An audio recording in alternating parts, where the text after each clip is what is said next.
साठी बुलेटिनच्या सुरुवातीला एक महत्वाची बातमी. राजकारणाची पातळी घसरली. काँग्रेसकडून सुनेत्रा पवार यांचा जे काही वापरलेले शब्द आहेत ते अत्यंत चुकीचे आहेत. पृथ्वीराज चव्हाण यांनी या संदर्भात भाषा योग्य वाटते का असा संतप्त सवाल अंजली दमानी यांनी केला. अंजली दमानी यांनी काँग्रेसवरती यावेळी संताप व्यक्त केलाय.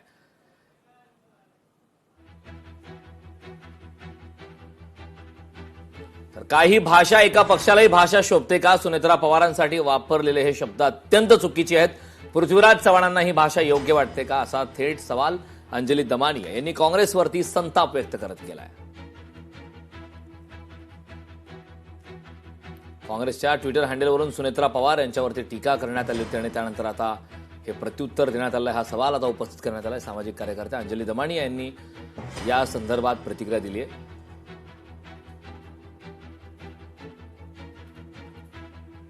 काँग्रेसकडून सुनेत्रा पवार यांच्यावर बोचरी टीका करण्यात आली. गुंगी गुडिया असा सुनेत्रा पवार यांचा उल्लेख करण्यात आला आणि त्यानंतर आता अंजली दमानिया यांनी या संदर्भात संताप व्यक्त केला.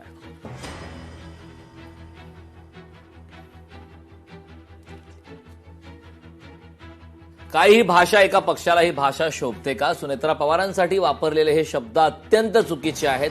पृथ्वीराज चव्हाणांना ही भाषा योग्य वाटते का असा सवाल सुद्धा अंजली दमानिया यांनी केलाय. अंजली दमानिया यांनी काँग्रेसवरती यावेळी संताप व्यक्त केला. पृथ्वीराज चव्हाण यांना ही भाषा योग्य वाटते का असा सवाल त्यावेळी उपस्थित करण्यात आलेला आहे. अंजली दमानिया यांनी काँग्रेसवरती हा संताप व्यक्त केलाय. सुनेत्रा पवार यांच्या संदर्भात जे ट्विट करण्यात आलेलं होतं त्या संदर्भात आता सामाजिक कार्यकर्त्या अंजली दमानिया यांनी संताप व्यक्त केलाय. तर काँग्रेसच्या ट्विटर हँडलवरनं जे सुनेत्रा पवारांना म्हटलं गेलं ते अतिशय अपमानास्पद आहे.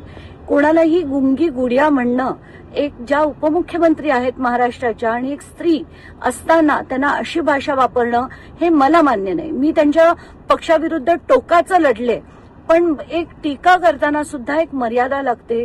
तुम्हाला त्यांना काही बोलत नाही त्याची टीका करायची तुम्ही करा, पण गुंगी गुडिया म्हणणं हे बिलकुल शोभत नाही काँग्रेससारख्या पक्षाला.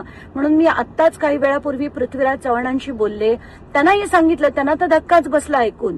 तर मी म्हटलं तुम्ही जो कोण व्यक्ती आहे त्याच्या विरुद्ध पक्षाकडनं कारवाई ही झाली पाहिजे. लोकशाही मराठी ऐका, पहा, जागरूक रहा.